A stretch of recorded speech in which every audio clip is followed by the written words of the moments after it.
Well, hello, church family, and anyone else who might be visiting you. Thank you for joining us for our Advent sessions. Over the next 25 days, we're going to be coming to you every day with different people sharing some different thoughts. The idea of this is that if you're like me as a parent, haven't always done Advent very well, always planned to, but the guides are always huge, and who's got time during Christmas? So we want to make this easy for you. So you have a couple of options.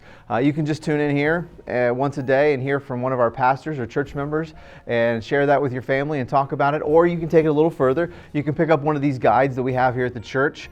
You can also pick up one at D6 Family. We're going to put the link down in the description. But each one's got a real simple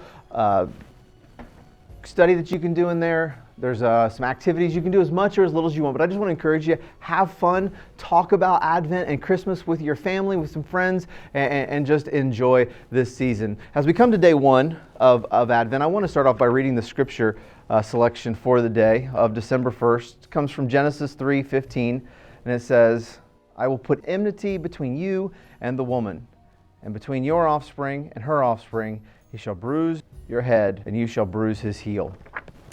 He's talking to Satan there after the fall, after Adam and Eve have disobeyed God and are being expelled from the garden. And one of the things that I love about Christianity that makes it so unique is this arc that goes all the way through the Bible. No other religion has this cohesive story.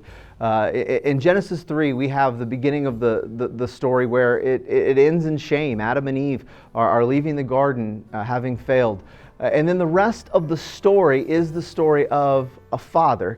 He created a family. That family rebelled against him, turned against him. And then the rest of the story is that loving father trying to put his family back together again.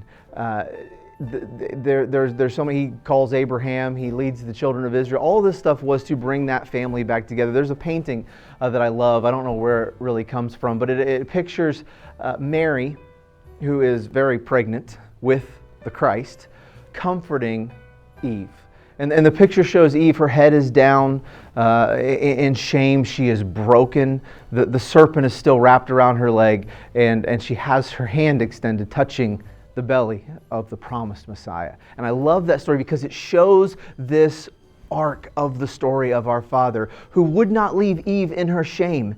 And it reminds us that He doesn't leave us in our shame either. He has made a promise that He will come and get His family back. And at Advent, we remember that. We remember that God has not left us in our shame, that our Father has sent Christ to undo the shame of the garden. This is a whole story from beginning to end of God redeeming the world.